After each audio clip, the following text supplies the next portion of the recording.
So it's 4:02 now. Leah, why don't you want to go ahead and get us started? Great, that sounds great. Well, hi everyone. Welcome. Thank you for joining us today for another Friends from the Field. My name is Leah Gavan, and I'm the Administrative Coordinator at Island Heritage Trust. And I am joined here by my co-host Brooke, who is the Education and Outreach Coordinator at Blue Hill Heritage Trust. Friends from the Field, these webinars are co-sponsored by our organizations and they're made possible by all of our generous donors. And so we want to thank you so much for supporting our work and supporting these webinars and for joining us today. And before I introduce our guest for today, I'm just going to turn it over to Brooke so she can tell us a little bit about how to navigate Zoom. Hey, everybody. So yes, we're going to save some questions for James at the end of the program. And as you can tell, none of you can turn on your cameras or unmute. But what you can do is put your questions in the Q&A function or in the chat box. So if you take your mouse and hover it over at the bottom of the screen, you'll see those two boxes there. One says Q&A, one says chat. You can pop your questions into either one of those, and Leah and I will take turns relaying them to James at the end. And I already see somebody asking where do you sign in? You are signed in. So if you see us and hear us, you are good to go. And it looks like our chat function is working. Chat is disabled. I'm able to see it, so maybe I'm able to see the Q&A. So maybe the chat isn't working. I used it a while ago.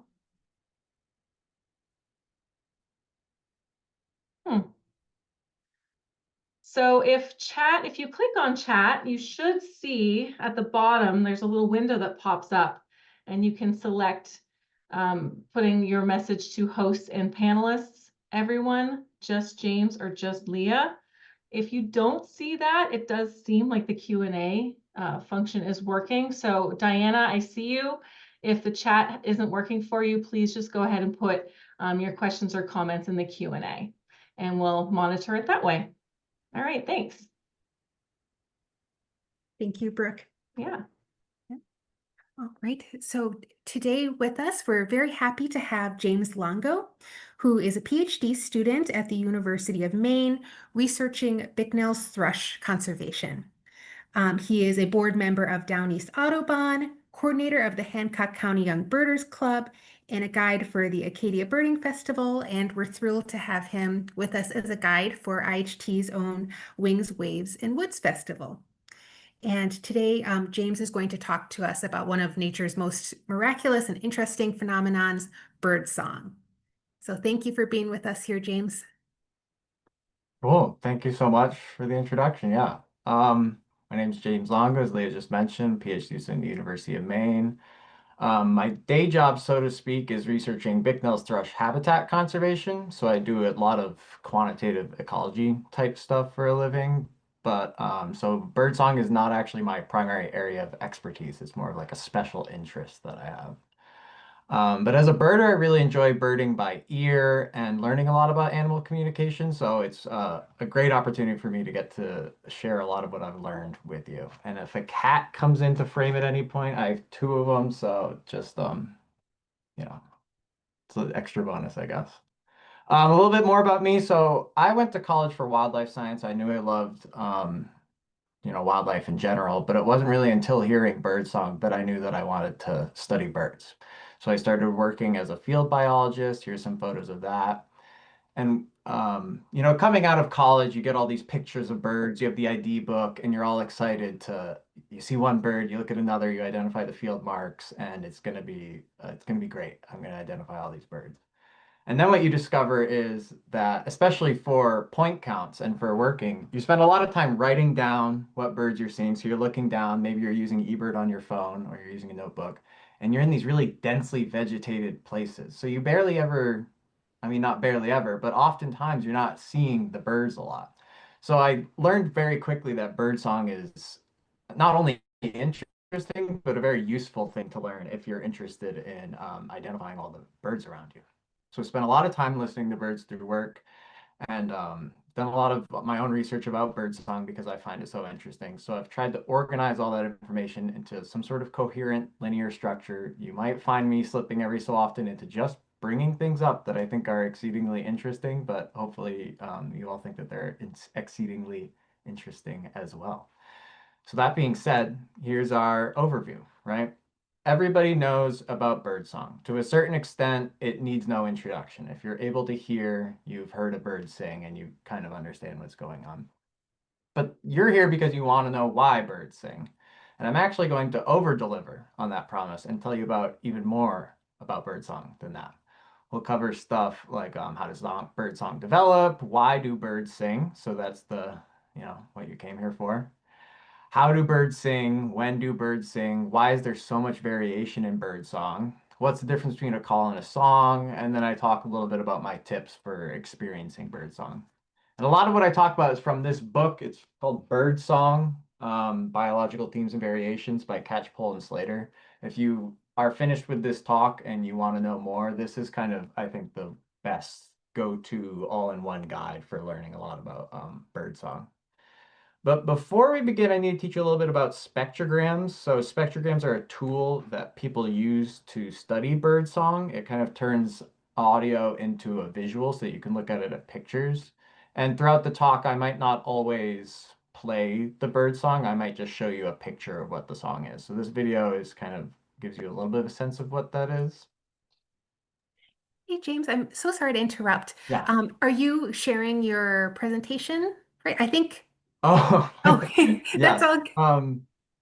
Let me make sure that that's shared. Well, you don't need the pictures for anything that I just said, but at this point I will share, yes.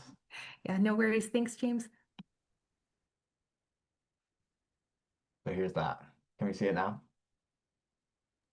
Yep, looks great. Cool. Okay, so here's where the visual elements begin. So it's important that you can now see my screen. You'll see birds flying and you'll hear them singing. Hopefully, let me know if you can't hear it, Leah. But and at the bottom you'll see spectrograms, which are visual representations of the sound. So these swifts have descending calls, right? It's going down. And so you'll see the marks on the spectrogram go from high to low to represent a higher note to a lower note. And the time progresses from left to right. So over time that you can kind of see a picture of the song as a whole. So it's a useful tool and we're going to use them throughout. So it's good for you to understand that. But first, let's imagine for a moment that you are reincarnated as a bird. So this is you. You're one of these eggs.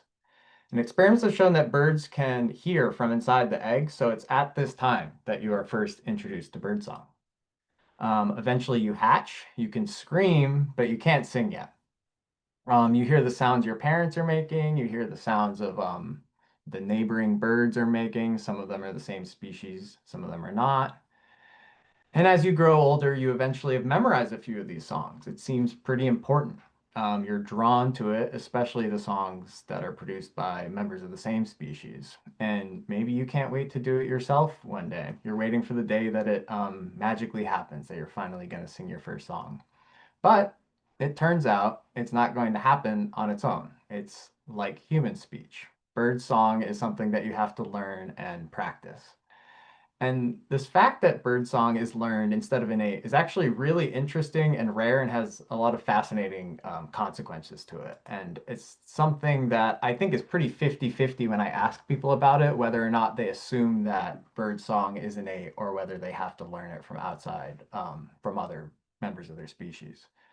So we'll start with, how does song develop? It develops through vocal learning, which is what I just described.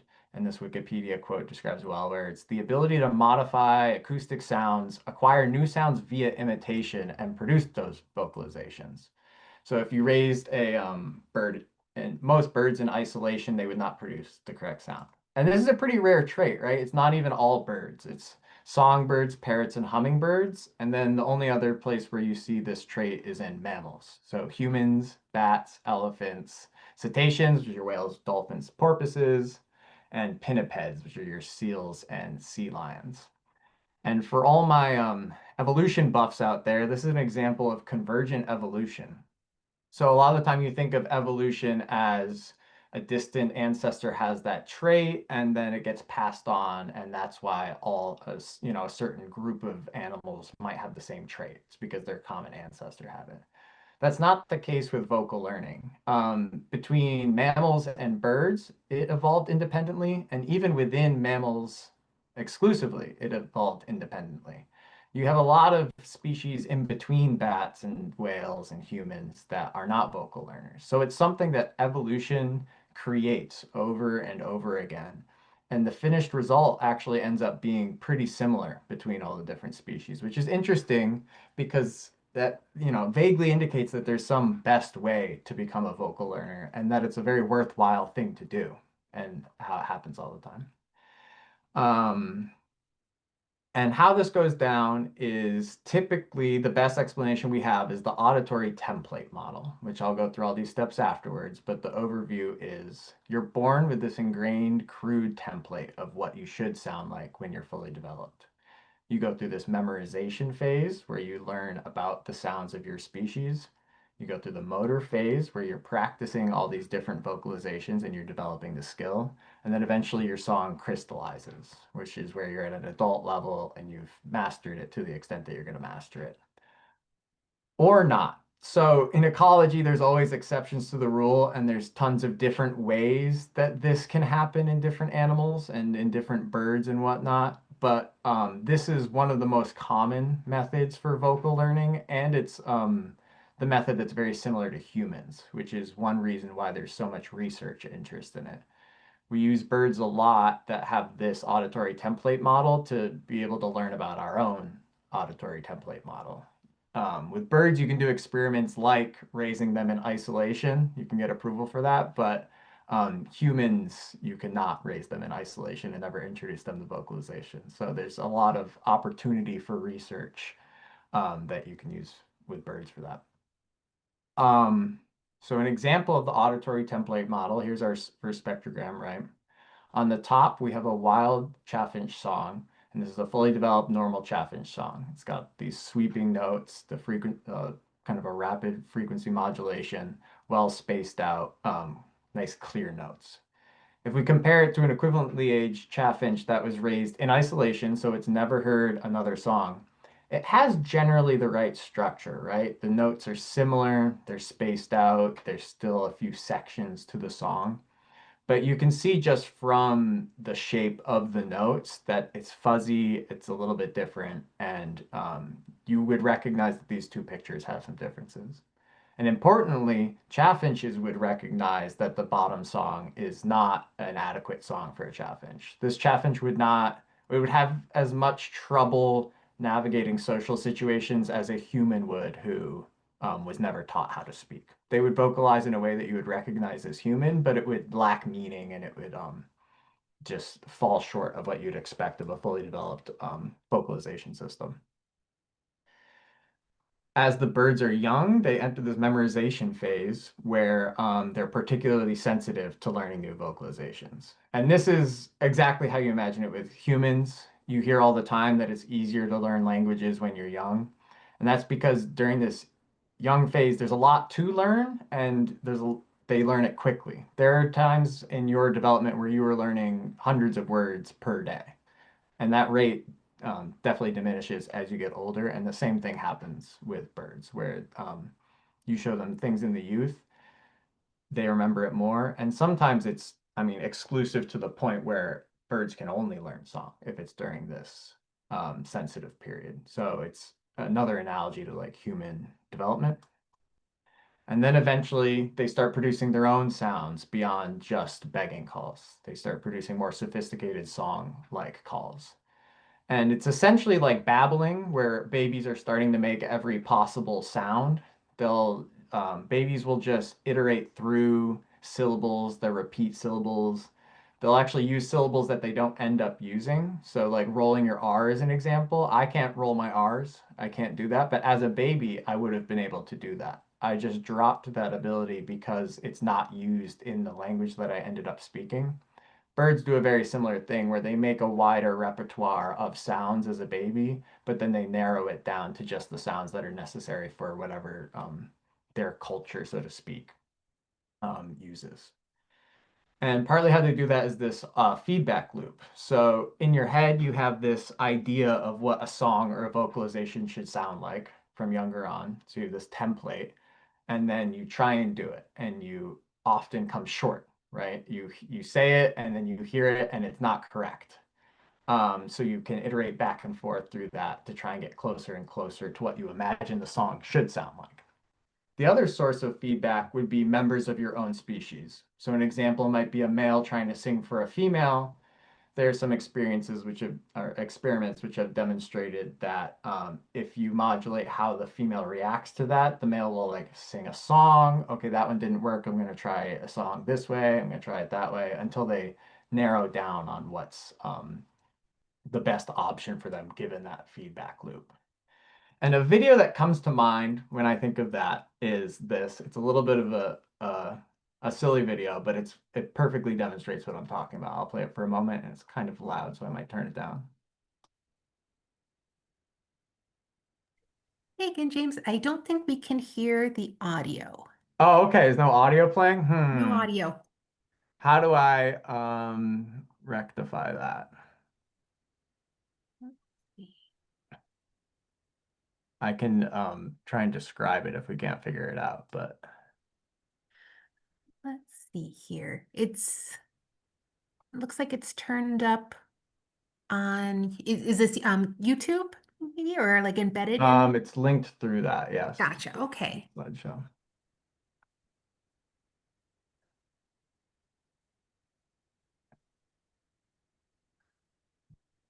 Let's see here. It looks like, do you mind, James, clicking like that little audio button at the, yes, right there. And is that, I can hear it through my speaker. you can hear it through yours. Yeah. Okay. If it's like a permission thing, we can keep moving on. There's a lot that I can accomplish without being able to share the audio. Gotcha. Sorry about that, James. We'll try and poke around on the back end and see if we can get that fixed for you. Okay. Well, if I may describe what's happening. So this girl is attempting to sing I Will Always Love You by Whitney Houston. And she sings it and she gets very frustrated with herself, right? She screams, she can't get it. It doesn't sound like what she wants, right? And it's a perfect example of the auditory template model, right? The tutor or the template in this case is Whitney Houston singing I Will Always Love You.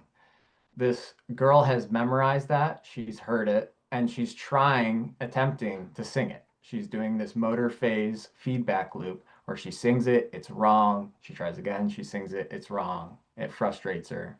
And presumably, eventually, the song will crystallize and she will sound somewhat like the original. So another very tight analog between birds and humans. And an interesting consequence of this whole vocal learning system that you don't really get if you don't have this system is cultural evolution, right? So bird songs will come in and out of popularity, just like human songs, which can lead to regional variation, accents, and even speciation if you have two populations whose songs differ enough. And a study which I think demonstrates this beautifully is this one on white-throated sparrows. So you have this map of where different songs are being sung. And red is one type of song and blue is another type of song. So they have two options for how to sing the song. And pre-2000s, red song is everywhere. Everybody's singing red song, except for this one little pocket of blue song over in Western Canada. And you see as the decades progress that the blue song gains popularity and eventually it's sweeping the nation. It's worked its way east and really it's just the Atlantic coast where the red song has held on. So where we live is an example of, we have a kind of a retro white-throated song variation here. But in the coming decades, you might hear it get replaced with the other variation of the white-throated sparrow song. And yeah, so it's just like human song in that sense. So that's kind of how the song develops, but then let's get into why the bird sings, right? The most common explanation is the dual purpose theory. The dual purposes being attracting a mate and defending a territory. And I have our friend Aristotle here to remind us that there's many ways to answer a why question. In fact, he specifies 4 ways to answer a why question. but I'm going to take a pretty pragmatic approach right here and talk about the kind of evolutionary drivers of why birds sing. And it's mostly, I think it's best explained with this dual purpose theory. So bird song is an honest signal, right? We have this comic on the right where this female bird is enamored with this quote, large oval with a screaming neon mouth. It doesn't like this other bird. This large oval with screaming neon mouth is a very good thing. And for that to make any sense, it has to be there has to be some benefit to being that way. It has to prove something about you. And in various settings, right? Maybe you're a large oval, maybe you're a loud bird, maybe you have this other thing. It's either because it's so difficult to do that an unfit individual isn't able to do it. So it'd be like being impressed with an athlete or an artist, right? They're doing something so difficult that you can't fake that. You're not faking your mile time, so to speak. And it's also costly to produce, both physically and evolutionarily. So you've invested in this thing, and so you just simply cannot fake it because it's such a investment. So that's kind of the gist of why it proves that you're a healthy individual. And a note on that, so we talked some about like males impressing females, but it's worth noting that most female birds sing. And this is a pretty common misconception that it's just males that sing. In fact, most species do. And it's just a quirk of the fact that temperate areas in North America and Europe just happen to be the areas where the least females sing. And they're the areas with the most ornithologists. So you have this coincidence that kind of leads to this common misunderstanding. But some examples, I mean, there's examples of females that sing. Red-winged blackbirds are an example. We have an American redstart female here, are both examples of species that sing. So it seems to largely serve the same purpose. You're still defending territories, you're attracting mates and communicating that type of information. But it just doesn't have to necessarily include the females, but most of the time it does. And humans agree, this video does not have sound, so you don't even need it. But I used to always joke that if males singing a song, if the females heard it, they pick which one they prefer, right? One of them's more attractive than the other. There's like sexy songs and unsexy songs, so to speak. I used to always joke that I could also discern that. If I heard two different birds with different songs, that I can form an opinion and that it's probably accurate to what the birds are doing.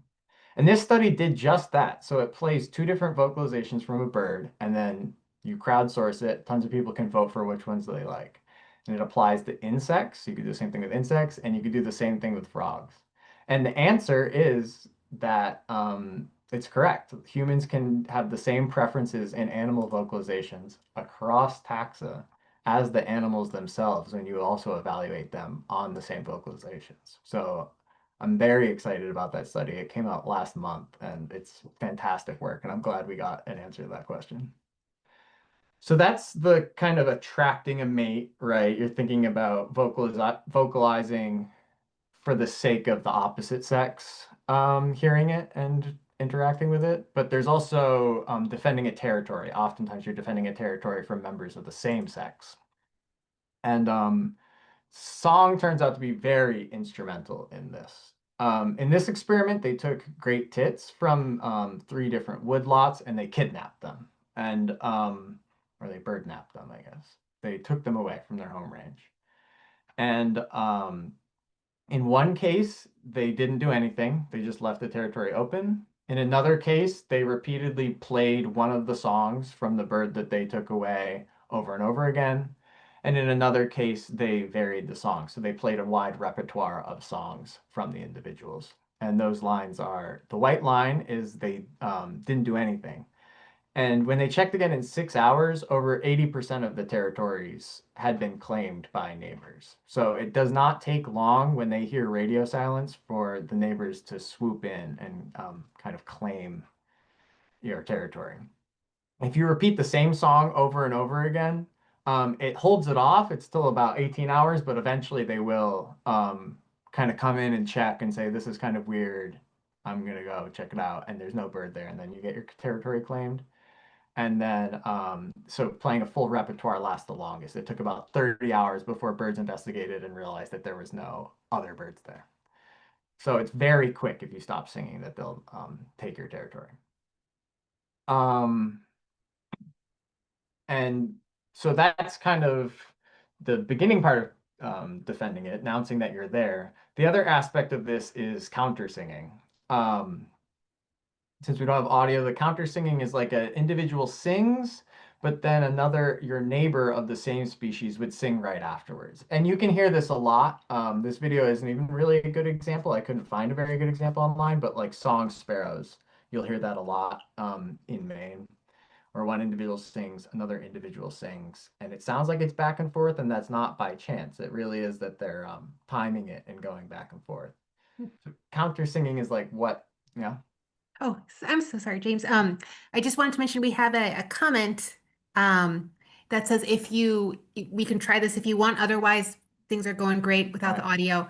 But if you like stop sharing, and then there should be a button that says share audio, like before you start sharing.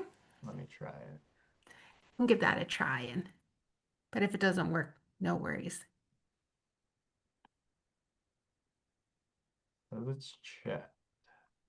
It says, so we'll comment. Thank you, D Page. It says, when I share a screen, there's a button to the right that says share audio. And if you don't click that before doing screen share, there's no audio.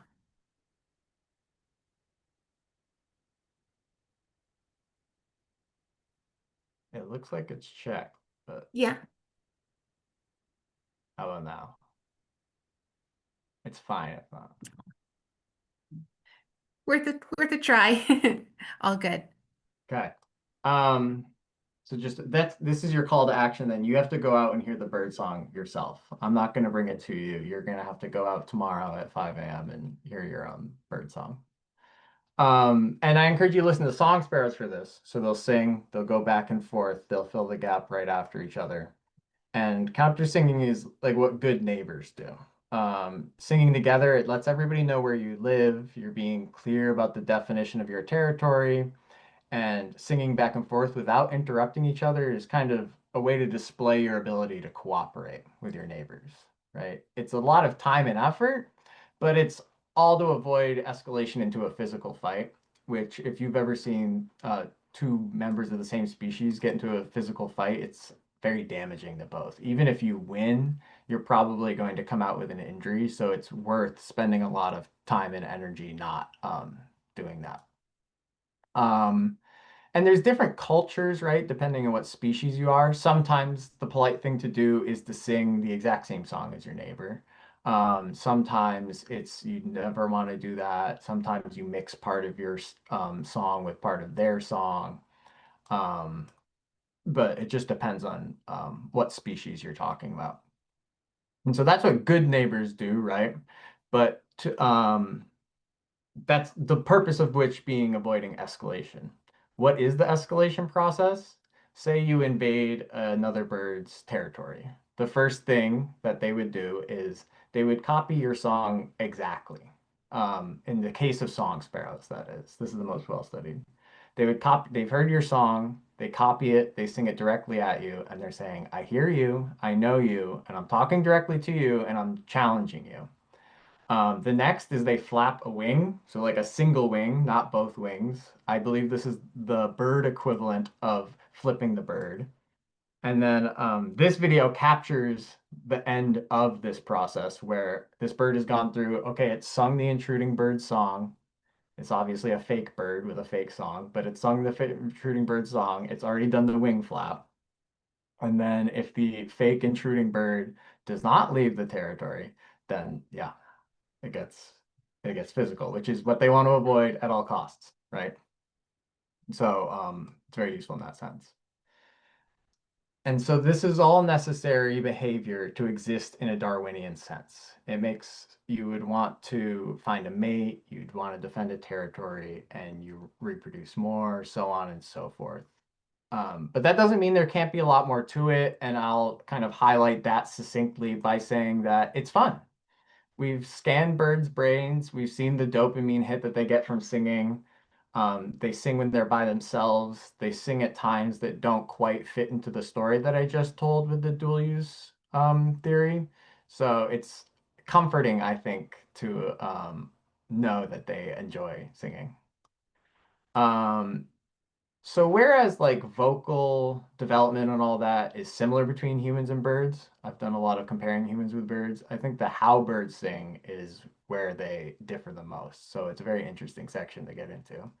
The first fact being that they produce vocalizations with a syrinx. Syrinx is a double voice box. It allows them to either do very rapid notes or multiple notes at once. So we have a larynx, it's right up here. When you're talking, it feels like it's coming from your throat, the top of your esophagus, and all that. And the air from our lungs comes up, it meets, and then it feeds up through, and that's how we vocalize.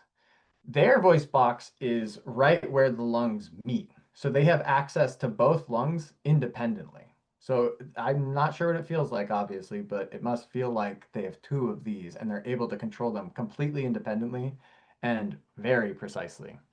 So the first concept of which would be very rapid notes. So here's a spectrogram.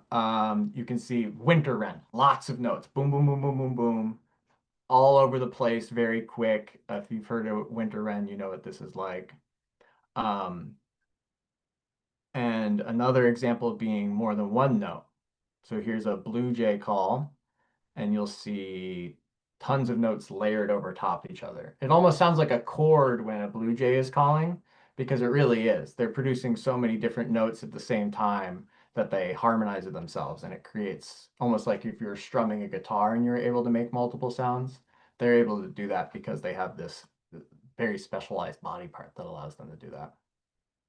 And they also hear in basically slow motion, right? So females are able to process sounds and probably everything about 3 times faster temporal resolution than us.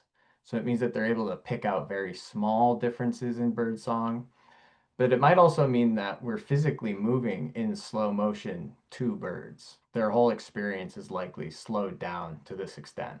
So on your own, I encourage you to type in birdsong slowed down and you'll hear these different details of it, right? Like something that sounds very rapid and there's a lot of notes in it might add, there'll be different intricate parts to it and it's probably more accurate to what the birds are hearing from each other. So it's kind of a fun little thing to do.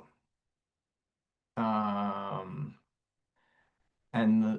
the other thing with them picking up details of vocalization is vocal individuality. So this is something I'll ask people on my bird walks, right? Do you think that birds can pick out individual voices just like you could? If somebody you knew was speaking from behind you and you couldn't see them, you would know who it is just because of the quirks of their voice, the differences in their like physical characteristics. And birds have this as well. So they're identifying individuals. And if individuals move places and they sing or do the same call, it's enough for them to track that. And this can be helpful in a conservation context as well, right? So increasingly we're using microphones to detect birds because they do a very good job of working 24/7 and locating birds in difficult to navigate places.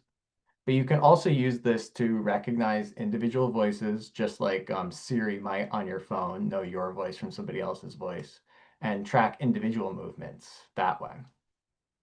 So that's a kind of a nice conservation application of that.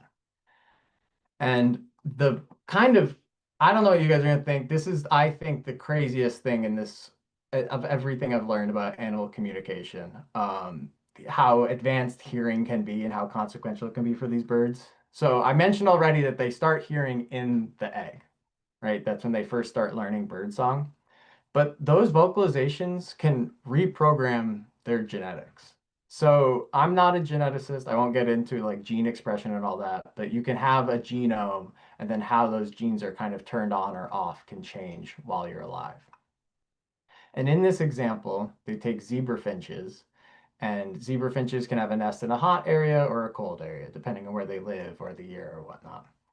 In a hot year, if the nest is hot, they'll produce a special song to the eggs, and those chicks will grow up to be more heat tolerant and to prefer nesting in hotter areas just based on that song. And I didn't even believe this at first, but the experiment that they proved it with was they took eggs out of the same nest, split them into two different chambers, controlled the temperature, everything's the same about these eggs, and all they did was play that song through a speaker into one of the chambers, and those chicks grew up to have greater heat tolerance and a greater preference for nesting in hotter areas. So there's things that we don't fully understand about the function of birdsong. There's definitely abilities that they have that humans do not have. It's very unlikely that this is the only case that they have of birdsongs being able to affect um, individuals in this very advanced way. And again, I won't really get into neurology because it's not my expertise, but I think it is worth noting that bird brains have a lot dedicated to birdsong. In fact, this region of their brain swells during the summer almost twice as much and then shrinks in the winter. So it's imagine part of your brain getting much larger just for a math exam or something, right? It'd be incredibly useful. And this controls everything. If you damage it, they can't even tell parts of their own members of their own species from different species. So this is another example of birds being pretty different than humans, although we both have brains and there's a lot of analogous systems. If we have a song part of our brain, which I'm actually not aware if we do, I'm sure it's not developed to the extent that these bird brains are. And we use part of this brain to study, we can use knowledge of the different sections of their brain to do bird scans, brain scans, and discover things like the fact that birds dream about singing. So there's regions of their brain which are exclusively activated when they sing. We know this from scanning them when they sing, but they're also occasionally activated when they sleep. And their song will develop from the time that they sleep to the time that they wake up based on the activation of that region during sleep. So we're pretty confident that they go to bed dreaming about sleeping. I mean, no, dreaming about singing, which I think is wonderful. I love that fact about them. So that's a lot about their how and their ability. When do birds sing? Or another more common question I get related to this is why do I have to get up so early to hear the bird songs? Why are these walks at 5 a.m. or whatever before I normally get up? But people really enjoy it. I mean, it's really worth listening to birdsong. A lot of people prefer birdsong to actual song. I have this little meme on the right, but basically the dawn chorus is in the morning. You've probably heard of the dawn chorus. And there's many explanations for it, just like all the other things we've talked about. There's kind of not a crisp example, but the best example I've heard is this study from 1983, where you're announcing three things. One being, I'm still alive, I made it to the morning. The other being that it's a bad time to forage during the dawn chorus, but it's a good time to be heard acoustically. So the first point, kind of the most obvious, is there's lots of nocturnal predators. We saw from the earlier study that it doesn't take very long for your territory to be consumed if you're demonstrated to be absent, if the vocalizations stop. So it's a good idea as soon as you wake up to announce, I made it through the night, I'm still here, I've managed my energy intakes very well overnight, I'm able to sing, and it's not worth intruding because I'm still here. The other thing is that the morning is kind of a bad time for them to forage. We'll take insects as an example. So a lot of birds eat a lot of insects, and insects are more active in the middle of the day when it's more sunny. So it's a good time to sing because it's hard to sing and forage at the same time. Some species that you see singing all throughout the day, like red-eyed vireos, you'll notice that they're foraging at the same time as singing, but most of the time they kind of split the two tasks separately. And another thing is that it's a bad time to forage because of low light levels. So it's just bright enough that you've woken up, but it's not quite bright enough that you can find berries or insects or whatever as efficiently as you could in the middle of the day. And a really neat study that I found that demonstrated this was this study that compared the size of birds' eyes, which correlates to how much light they can let in, how dim of a light they are able to forage in, and compared that with when they started singing their dawn chorus. And they found that birds with larger eyes started singing earlier, kind of demonstrating that their ability to see in the dimmer light means that they're going to start foraging earlier, and they have to fit their dawn chorus in. And the last part of this that we get into a little bit more in a bit is that it's a good time to be heard. The physical environment has a lot to do with how your song sounds. Your song has to fit in with what is the easiest to propagate throughout the environment. So wind, I mean, there's a lot of factors that go into this. You could have different types of vegetation. You could have all sorts of things that affect the attenuation of vocalizations through air.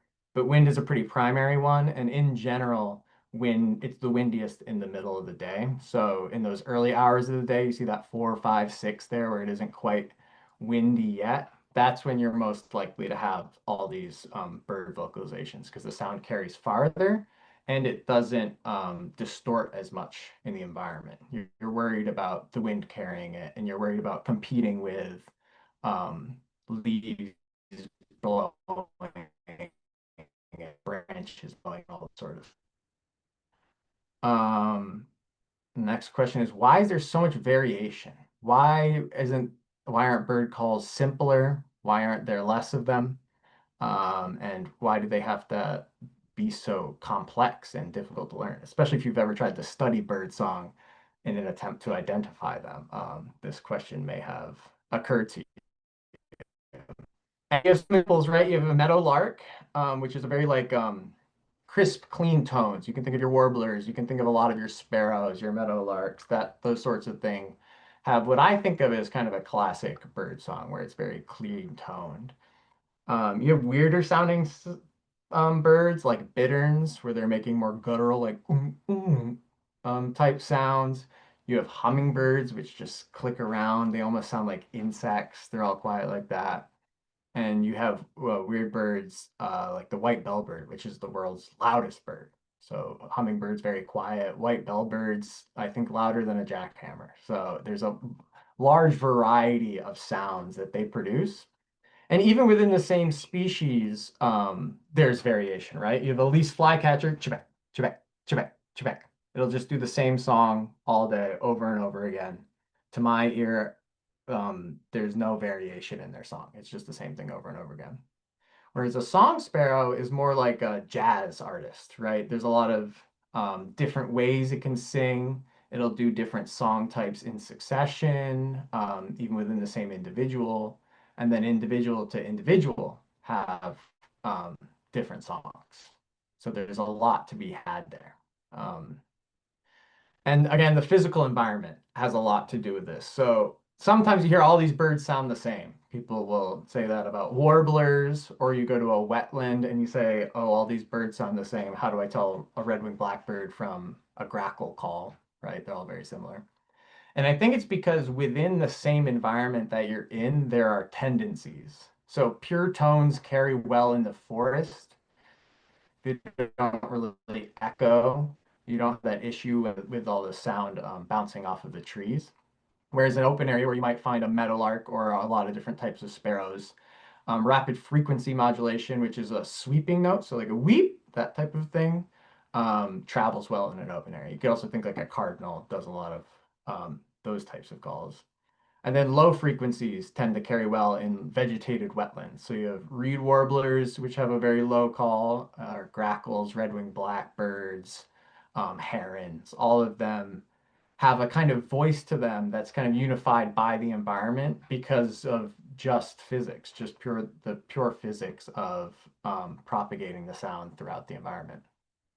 And the other source of variation is that you need to fit in with the dawn chorus, right? There's, if you imagine an orchestra, there's many instruments at once, but it isn't overwhelming to digest. You can hear it all as one kind of unified voice. And the dawn chorus is similar to this in that there's different frequencies, right? You have the low tubas, the high flutes that you can hear at the same time because they're different frequencies. Listen next time you're in the dawn chorus that you'll notice that the birds fit together. There'll be lower frequencies, higher frequencies, different rhythms. They're trying not to overlap each other. Basically, all of the acoustic real estate, so to speak, gets consumed over time by the different birds fitting over top of each other so that they can be layered and all exist together. It's kind of the wall of sound concept is what you hear about this in music. If you hear a grating song with too much noise, it's not enjoyable for most people, but the trick is to have it all spread out so that you get this unified wall where everything on the surface is consumed by different frequencies and rhythms and all that sort of stuff. One of the most common questions I get on my walks is what's the difference between a call and a song? This is kind of a philosophical thing, right? We kind of define songs backwards. Like we talk about it being for attracting a mate and defending a territory, but that's kind of circular in the sense that anything that attracts a mate and defends a territory gets defined as the song, whereas the calls are just everything else. So basically, that's my answer is the calls are everything else. They tend to be shorter. They tend to be structurally simpler in the sense that they have less elements to them. But I think functionally, they're potentially much more complex than birdsong. And they can actually convey a lot more information than birdsong. The example that really got me turned on to this was chickadee call structures. So chickadees have different notes when they call. We're most familiar with the D call, probably. It stands out the most. This is what chickadees are named after. There you go, chickadee, dee, dee. There can be different numbers of D notes. There could be different numbers of other notes. There's been various attempts to name them, but there's A notes, B notes, C notes. Those are the kind of chickadee or chicka sounds that you hear before the D, D, D. And these can encode different information. One of the most classic things to notice is a lot of D notes. So a lot of D notes is the chickadee feels worried about something. It's actually a recruitment call. It's trying to bring other chickadees close to it so it can mob. But if you're in the woods and you hear a long string of D notes, it's probably a good time to go check for an owl or a hawk or something like that. But there's complexity throughout that. I mean, there's the whole, the combination of all the notes can have its own meanings. So we've begun decoding this, and the different combinations of notes, you can actually translate them into different words or sentences, so to speak. So you have ABC would be scan surroundings, D would be approach, whatever the source of making D is. ABCD is scan first, but then approach. But then there's grammatical rules, just like there are in our language. If you do D, ABC, it's in the wrong order, and the chickadee's saying, what do you mean? But it doesn't, you're not saying anything, really. It's not, so I'm trying to think of an example of saying a sentence in the wrong order. It's hard to figure it, but you can imagine that that's the case. And an example of why this is so useful is if you take Japanese tits, there's some studies on them, which are essentially the same as black-capped chickadees. You can do this experiment where you use their snake-specific alarm call. So they have one that they use only when they see snakes. They have a kind of general alarm call, and then they have just a non-alarm. It's just a recruitment call that they use to get other birds nearby them. And then you put them in situations where there's either a stick resembling a snake, so it's either climbing up a tree or going on the ground like a snake would, or you have a stick swinging from a tree, which does not resemble a snake. That's nothing to do with a snake. And you compare which alarm call you play them versus whether or not they realize that there's a fake snake. And when you have the snake-specific alarm call, the birds are much more likely to find the fake snake.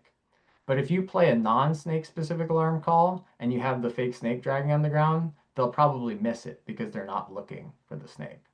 So that means that they're communicating things to the point where they're saying to each other, there's an owl, look out for it. And then they act upon it and look at where owls are. So bird calls, I think, are at least as interesting as bird song. I could probably do an entire talk just on that. But I promise birdsong. So I'm going to give mostly birdsong, and I will not keep going on about chickadee calls. Although they're probably my favorite animal vocalization.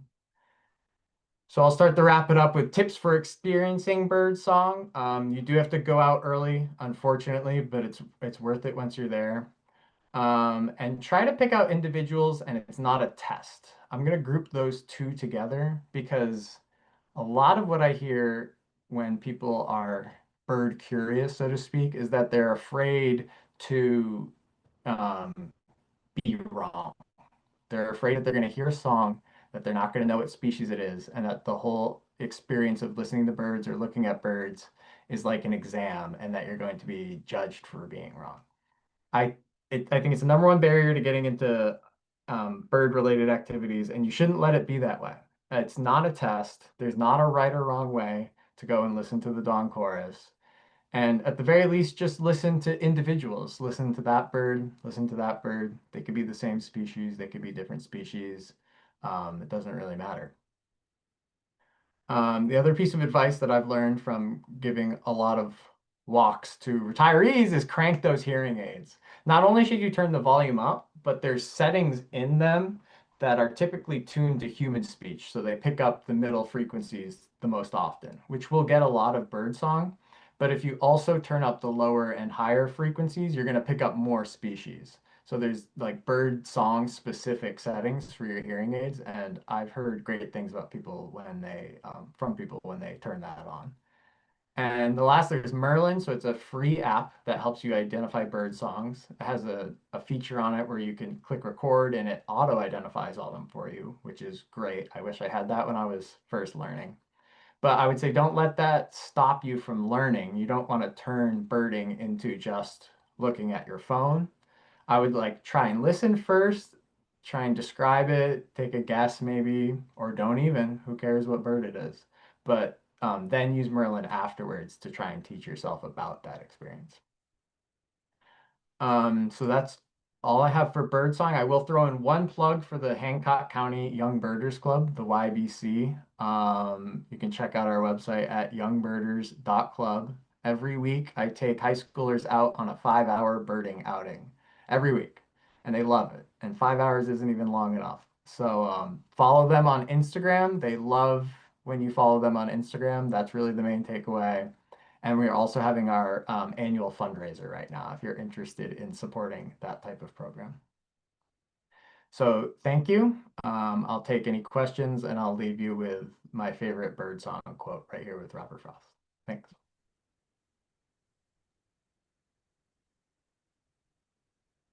Leah, I'm going to jump in. Thanks, James, so much. I just want to say before we get to questions, though, one quick housekeeping thing. I think a lot of you figured it out, but the chat function isn't enabled in the program for some reason. I tried to go in and change it, and unfortunately, since the program was in progress, I wasn't able to update it. So even if you don't have a question, you just have a comment or something else you'd like to share, please go ahead and throw it in that Q&A. All right, sorry to interrupt. Thanks, James. Thanks, Leah. Thank you, Brooke. Thank you so much, James. And we do have quite a few great questions here in the Q&A. So I'm going to start with the first one. So in terms of difference in singing, aka communicating, when reared in isolation versus within a family, James, you said that the non-isolation bird songs are not recognized as kin. How does that affect mating, attracting a mate, etc.? Does it endanger the propagation of the species? So kind of asking about the impact of like the isolation on a bird. Yeah, I think, well, thankfully, I don't think it'll impact any species broadly because to my knowledge, we're not doing this at scale. So you'd have to raise a lot of individuals in isolation for it to have that effect. But individuals raised in isolation would likely not be able to mate correctly, I think. They would lack the ability to either communicate entirely or they would almost certainly not be able to outcompete anybody who had been tutored and whatnot. So it's yeah, that would be what I would think would happen if you raise an individual in isolation. It'd be like if you raise a human in isolation. They would struggle to communicate with other humans. Yeah, thank you, James. That comparison that you made between human development and bird development is so fascinating and really puts it into perspective. Yeah, what an isolating experience, what that would do to a young bird as it would do to a young human. So that really was a really eye-opening comparison. So thank you for answering that question. Okay, so the next question I see is, are there differences in birdsong between members of the same species? The way one person might talk one way and his brother another. Yeah, so I mean, there's a little bit of the variation in repertoires that I talked about. Song sparrows are the greatest example of this, where they have a lot of different repertoire, which means a collection of songs. But there's also variation culturally based on who you learn about or who you learn from. So different trends can come in and out. And then there's the vocal individuality. So you can have a different voice than your sibling just based on the fact that your syrinx is a different size or whatever, just like you would have a different voice than your sibling. So there's lots of different sources of variation, and it's very fun to try and hear that yourself while you're out and about. If you hear two cardinals singing, you can start to be like, oh, I recognize that cardinal compared to that other cardinal. It's like a level beyond just knowing the species. Yeah. And that's so cool. All right, thank you.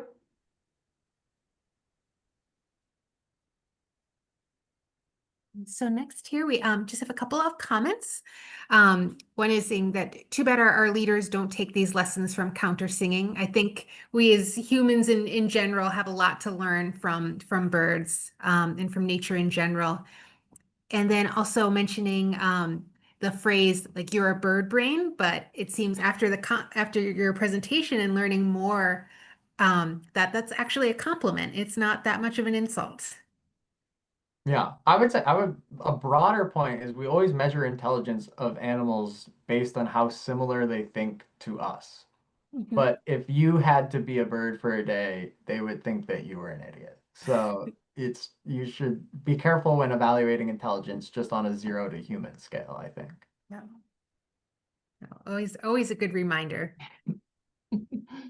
There's another comment that says, thank you for the informative session. And the next question is, do birds sing about finding food? Would their song differ if they found food? I think that would most of the time fall into the realm of calls. Like chickadees would vocalize about the food that they're finding. But I think probably an even more common strategy than songs or calls would be not announcing that you just found food. Um, it's unfortunate, but being a little selfish every so often really helps when you're living outside 24/7. So I think most of the time you're kind of not announcing it, but if you were to announce it to members of your family or a different species, it would probably be in the domain of calls rather than songs. That makes sense. I have bird feeders like a lot of us do, and I maybe I'm imagining it, but I feel like when I bring the bird seed out to fill them up, the chickadees get really Yeah. excited and start calling to each other. Yeah, and they'll probably give a lot of D's. It'll be heavier on the D than the Yeah. chicka. It'll be chickas as you approach, and then it'll be D's as you hang up the food, and then that'll recruit the other chickadees. Yeah, that's a good time when you're bringing out the food to hear the different chickadee calls and how it changes from when you're walking with the seed or the bird feeder to after you walk away too. The calls will change. I'm gonna start paying attention to that. Thank you. Awesome. So we just have a question here, just if there's a way to watch a recording of this presentation, and the answer is yes.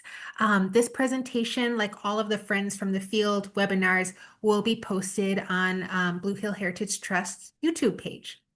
So you can be on the lookout for that. And then we have a comment here that says, just want to say I have used birdsong recordings to lure birds that have flown indoors back outside safely. I wonder what the birds were saying. Yeah, question. Let's see. So the next question here is, when birds dream of singing, is it more of a reflex, or is it thinking about singing because that is how they communicate when they are awake, like someone dreaming of talking to a loved one? I think it has to do with the development, the learning process. It's like if you've ever studied for an exam really intensely, you will probably dream about it, and you might even wake up with a better understanding than when you went to bed, even though you didn't study when you slept. And that's because your brain rewires based on the information when you're asleep, not when you're awake. So with birds, it's the same thing. You can see their song structure. They sing this way, they sing this way. It progressed from morning to afternoon as they practiced. And then they'll sleep. The parts of their brain that have to do with vocalizations will light up when they sleep. And then when they wake up, the song will be different than when they left off before they went to bed. So it's not just that they're thinking about it, it's actually like affecting the way that the song is wired, and it's a part of the development of the song over time. But I like to combine that with the fact that they do enjoy birds song. They enjoy singing. They get a dopamine hit from it. So it's a productive, but it's also likely a happy dream. I think it's a good dream. The next question, is there an app for interpreting bird calls? No, that would be very nice, wouldn't it? Like saying the meaning of it. Yeah, no, I don't. Not to my knowledge. I mean, you could maybe combine it with a like a book. Sometimes the books say like what an alarm call is and what a foraging call and what a song is. But no, I would love for Merlin to take that extra step to say this is not only a chickadee, but it's a chickadee complaining about something. Would be very cool. Yeah, that would be super cool. It does seem like potentially the next step in the future, like all this data coming in that, yeah, maybe just I'm sure it's very complicated, but that would be a very cool feature. Yeah, translating animal language is like a dream of a lot of people. I don't know if we'll ever see it, but it's, there are people seriously working towards it. Yeah. Yeah, we'll keep dreaming on that one. That would be super cool.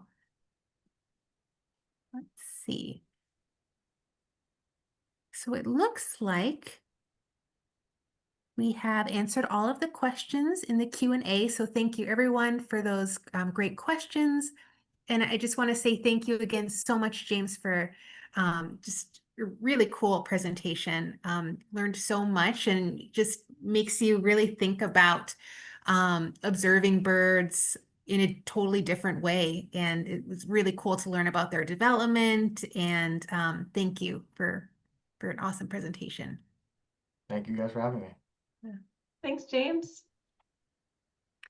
And I think before we hop off, just a reminder to everyone that yes, this presentation will be posted on Blue Hill Heritage Trust YouTube page. And also, I believe that this is kind of the last presentation for a bit. We're going to take a little break during the summer, and then we will be back in the fall. Did I get that right, Brooke? Yeah, I think we're going to return in October. So just a short kind of summer, early fall break. Awesome. But again, thank you all for being here, and we look forward to seeing you back in the fall. So have a good evening, everyone, and thank you so much. Thanks, everybody.